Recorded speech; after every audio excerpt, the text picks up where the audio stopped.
before the end of 6 days.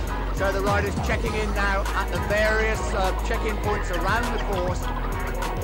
Most of this first day, in fact, taking part on forest tracks around the Walden area. This is 5:03.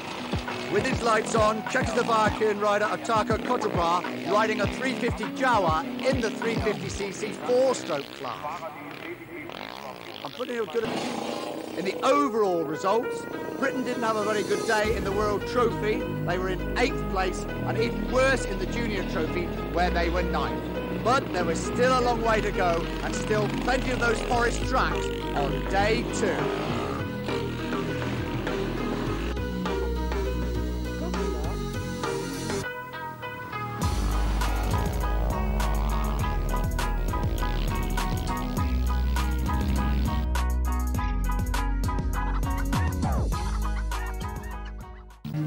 Náš reprezentant Otakar Kotrba má 225 a po motokrosových začiatkoch venuje tejto disciplíne už 9 rokov.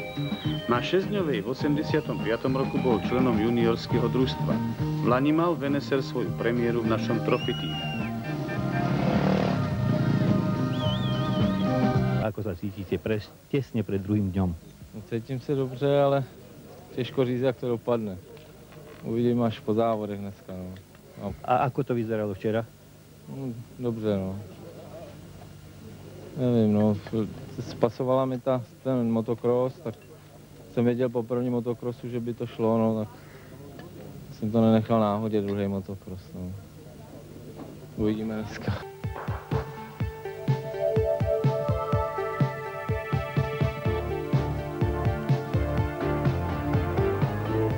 Štvortaktové 350-ky boli v sobotu našou jasnou doménou a Kotrba víťazstvom urobil prvý krok k zisku svetového prvenstva.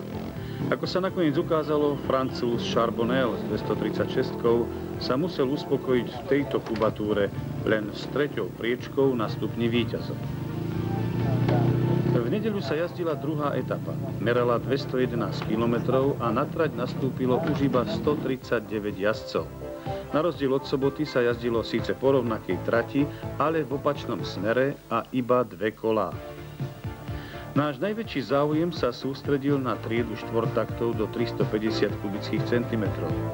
Išlo o to, aby sa Otakarovi Kotrbovi vydaril jeho útok na prvé miesto.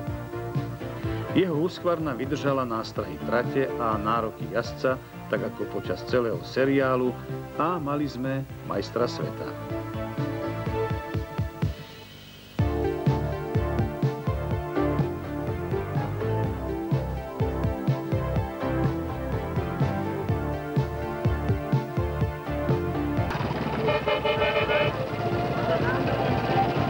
Novopečený majster sveta Otakar Kotrba a jeho najväčší súper Hakan Lundberg.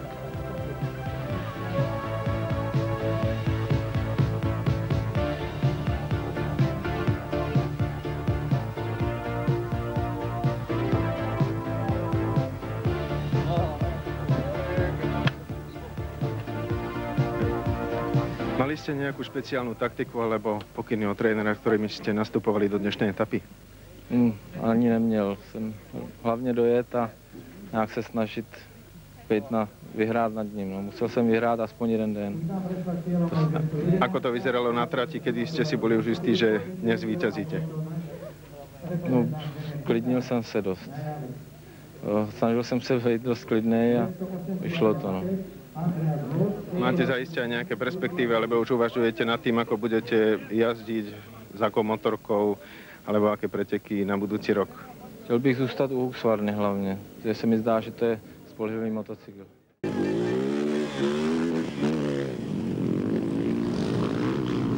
La categoría de 350 4 tiempos no era muy concurrida, pero no por ello dejaba de tener interés. La Husqvarna del sueco Lander era quien lideraba esta categoría. El equipo español no disponía de ningún representante en esta.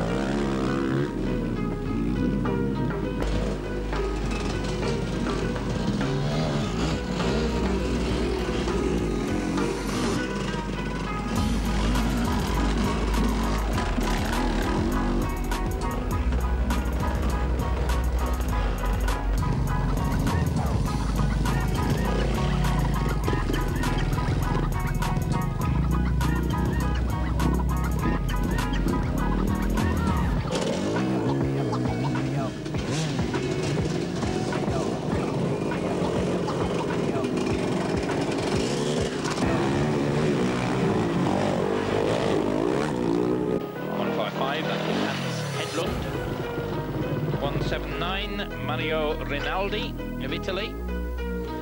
And, well, the chains do tend to stretch a little bit when you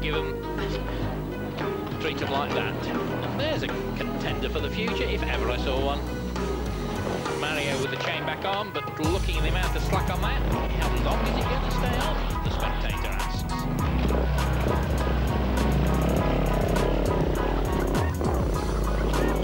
178, Otika Kotrova, Czechoslovakia.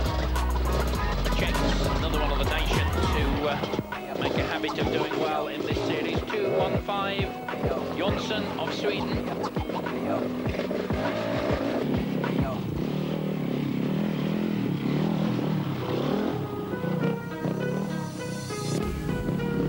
That was Otika Kotrova, the world champion in the 350cc four-stroke clamp.